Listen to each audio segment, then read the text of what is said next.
4, 3, 2, 1.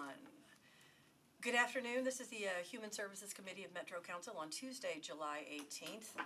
This is Jenny Welsh. I am sitting in for the chair today. I do detect a quorum. We have present Councilmember Benedict, Councilmember Rutherford, Councilmember Welsh, that would be me, Councilmember Withers, and Councilmember Hall. The first item of business is the public comment hearing, but we did not have anyone sign up to speak this meeting, so we will open that public comment hearing up again next time we meet. We have two resolutions, one resolution and one bill that we'll be considering today. The first thing we'll be considering is RS 2023-2317 by Roten and Druffel. It appropriates grant funds from the Kresge Foundation to the Metropolitan Government acting by and through the Metro Action Commission for general operating support. Do I have a motion? So moved. Second? Second. Okay, ma'am. Thank you. Is there someone here from MAC who would like to explain what this is? I'm here. Oh, you're, hello. In the corner. So this is funding that we received by, you have to be invited to apply. And it's for organizations that have demonstrated that they have a 2-gen, meaning a multi-generation approach to ending poverty.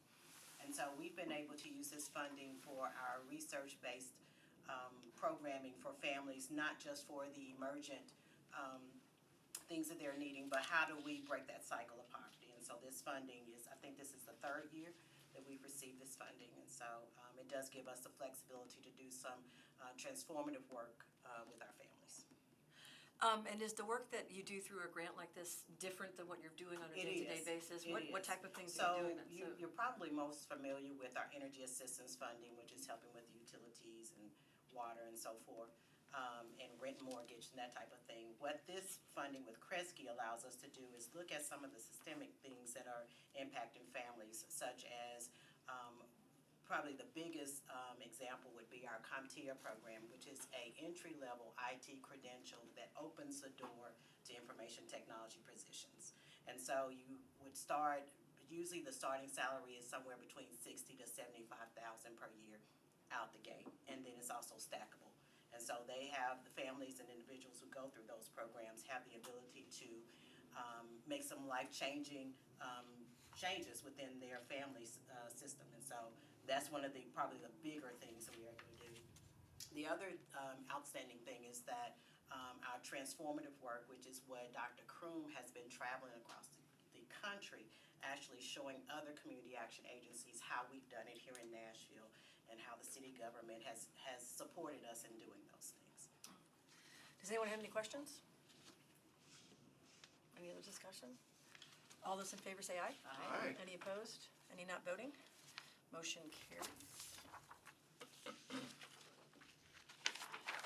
The second item on our agenda this evening is BL 2023-2011 by Roten and Withers. It approves a lease agreement between the Metropolitan Government of Nashville and Davidson County and Donaldson Corporate Center LP for office space at 3055 Lebanon Road, Nashville, Tennessee. Do I have a motion? Second. Okay. Do we have someone who would like to explain this lease, assuming anything needs to be explained by office space? Do we know who's going to occupy the building? It's social services. Oh, social services? Okay. Social Services and the Office of Homeless Services. So OHS is going to be there. That's what we have been told. Do we know if that's in I'm sorry, Chair Mack? Oh, yes, please. Interim? It's the 60th anniversary birthday, so hey, have that. It's a party. Do you know how that's going to impact this rental space that is at City Road Chapel in Madison? Because I know that that's the plan there is to vacate that by the end of the year, the calendar year. I'm afraid I don't know that. No. Unfortunately, we don't know all the details, and unfortunately, April is at a conference in New York this week, or not New York, DC this week. Could you get back to me on yeah, that? I'd be happy Yes. to find out. Okay. That's a church that's in my district, Right. or rather in District 7, and I want to make sure that we're, when this came up during the budget process relative to their lease, we talked about making sure that they had as much notice as possible because there is space. They have potential tenants there that they could move right in. We have a lot of need in the Madison area, as you know, And so if we're going to have office space elsewhere, I know that he'll want to have notice to be able to get somebody in there ASAP. And the last time I visited City Road, they were talking about when the offices moved out, they might be expanding into family housing in other parts of the building, because that would allow them to do that and still have some office space. So that's something that, a good thing that might be able to happen too, along with the They're office doing space. phenomenal Phenomenal work, Yeah. phenomenal work. Pastor Voorhees is doing some, awesome stuff for us. And I mean, I speak to him weekly about the things that he's doing. Very involved with the unhoused population in Madison right now, as well we should. Any other questions or discussion? All those in favor say aye. Aye. Any opposed? Any not voting? Motion carries. And that concludes the official part of the Human Services Committee today. We are supposed to be doing oversight of the ARP funding, and are you all taking on Yes. that mantle? So do I officially close this, gavel down? Yes, it's open. And Mel is here also from MDA. Ah, perfect. So this is actually the Oversight Committee for the ARP funding for homelessness. And so I'm not sure how you all, if you all had a plan as to who wants to present what's going I on? do, yeah, Okay. I brought the PowerPoint, printed it out for you guys. Oh, thank you so I know you probably much. had it in your packet through email, but I figured you might want to look at it. And I thought, obviously, you don't need me to read through it, but I thought I'd You hit might some. introduce yourself. Pardon? You might introduce yourself. Oh, I don't know who I tried you are. to introduce myself to everybody as they came in, but I am Bill Clendenning. I'm the grants coordinator at the Office of Homeless Services. I'm in my third month, so still there's a lot to learn, but really excited about. I feel like I was led to this position in this role, and I'm happy to be part of Director Calvin's team. So I'll wait till everybody has a copy. Obviously, the $50 million that was allocated was through ARP funds. Kelly's been monitoring those funds. There's $9 million for temporary interim housing. There's $25 million, and that's what Emil is here for the gap financing for permanent supportive housing. There's $9 million for supportive services through Housing First Supportive Services, and $7 million those for low barrier housing collective and for capacity building competitive grants. If you'll see on the interim gap housing, there's a few things to note. Number of served by both CCF and the Salvation Army. They both already hit 20% of their goal, their system, their program goal at this point, so that's very encouraging. So just a couple of things to note. Again, primarily the population there is male, white, and with the biggest segment in the 45 to 54 range. And just to clarify, since you mentioned it earlier, they actually did open their family center just at the end of last week. So they are officially up to 5 interim gap mobile housing navigation centers and have taken in, I believe, the first 2 families. And I know families present a different challenge than individuals, so and many times are extremely more difficult. So it's good that Certainly. we're beginning to find a solution there. And they're excited and up to the challenge, so. Absolutely. Emil, did you want to talk about the gap financing? Sure, so some of this I think we presented during the last committee update. We are finalizing agreements with developers, and I'll go into detail of where each developer is in that process. When we say we're finalizing agreements with developers, we're not finalizing our agreements. Some of them have tax credit allocations, they have permanent financing, and once those close, we are part of that closing package. Metro Finance has approved release of the second RFA for $13 million. That's an open RFA that we released in May. We will leave that out until September 29th. We're trying to coincide that with THDA's next tax credit award so we can get some of those folks. Depending on when they announce the tax credit awards, we may extend that maybe to October, and just depending on how that time cycle plays out so that we can get some of those applicants that may want to apply for funding as well. So you've seen this sort of breakdown on the different units, and I'll just talk about each project and where they are in the process. Urban Housing Solutions, they are waiting to close on their permanent financing. We have their agreement sent over to them. Once they close on permanent financing, they'll be able to start their construction process. The Clear Blue Company has already closed on their tax credit funding. They have a groundbreaking that is scheduled for next month on the 23rd. Shelby House is already under construction.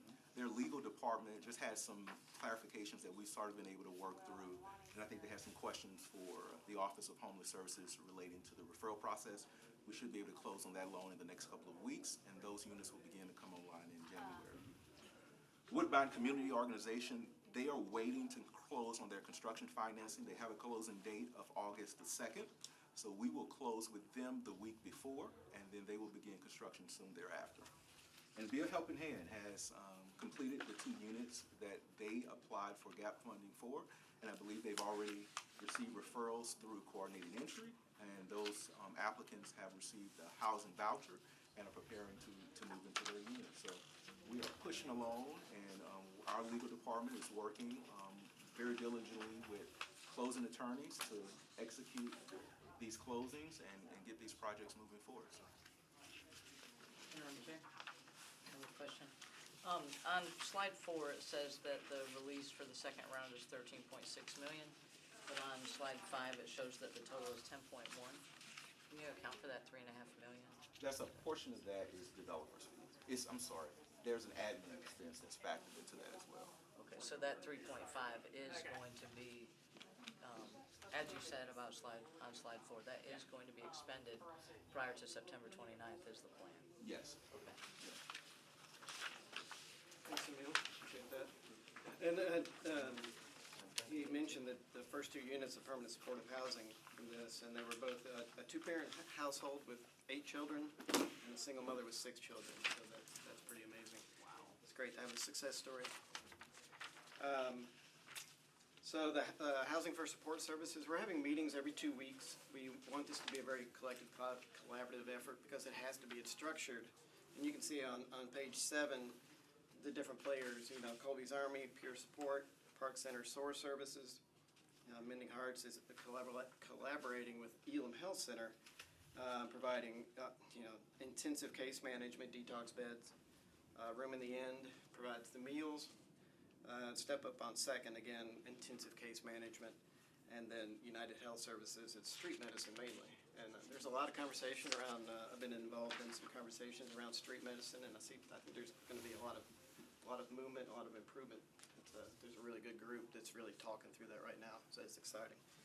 But we do have those every other Thursday. We have those meetings with the providers, and then we kind of bring in people to talk about the referral process. We're going to have some speakers come in and just have it be educational and valuable for them, but also a chance for Sally Lott to come in with coordinated entry and talk about the referral process. So we're excited about that, and I think it's already started sort of not a bonding, but a meshing of all the services, and I think it'll be very valuable. The $7 million Low Barrier Housing Collective, 149 properties participating in the collective, and incentives have already been received for 95 housing households, so that's exciting too. In addition, 43 households have been assisted with furniture funds, 3 with security deposits, and 4 units have been allocated minor repair. Competitive grants, that refers to the capacity building for the providers. And that RFP is underway right now. We're working on that, and it'll go out by the end of July. And this open until when? We haven't set a time yet.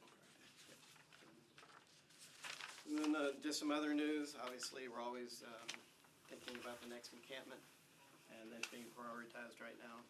So there should be something announced in the upcoming months. They've been working on a permanent housing surge, and that's really exciting too. I know Sally and her team have been really working with MDHA's vouchers to get those out, and have had a lot of success. I can't speak. But there's a lot going on, and I think Director Calvin, her vision has finally come to fruition, and it's very exciting in the way that you want to be excited about this. because I think there's going to be a lot of progress made. And if, I'm not nearly as informative and charming as Ms. Calvin or Director Calvin, but if I can answer any questions, I'll be happy to. Just real quick, in terms of wraparound services, I know Mended Hearts is working with Elam and a few other groups, and I actually talked to them earlier this week, or actually yesterday, and then one day last week. But for additional wraparound, just in terms of medical needs, diagnosis, things of that nature, what portion of that could be utilized for that? And who would people connect with in terms of that process? Because I know one of the groups that had reached out to them recently just does diagnoses. They have those mobile pods, those medical pods and things of that nature. And I think that would be something that could be utilized, can be moved different places, available to any community for whatever length of time that was needed. And I think that's what neighborhood health really is concentrating on, is being on the street, at Roadway Inn, making sure that, and actually, they're going to be at our meeting on Thursday to talk about the care they're giving the residents of Roadway Inn, and then how that translates to once they transition out of Roadway Inn. Gotcha. Emile, did you have something you wanted to add? Just wanted to clarify, I think she misspoke when she said the admin was $3 million. It's not $3 million difference, 1.2 million is the difference between the amount, the $13 million that we're awarding and the little bit over $10 million that we've already put out there. Does anyone else have any other questions? I didn't realize we're meeting today, so I didn't look things over, so I don't have any questions right now. But if I do, I will email them Okay. to you all, so I Thank you appreciate very it. much. Thank you all very much for coming in, I appreciate it. You're welcome. And that officially ends Human Services for today. Thank you all for being here.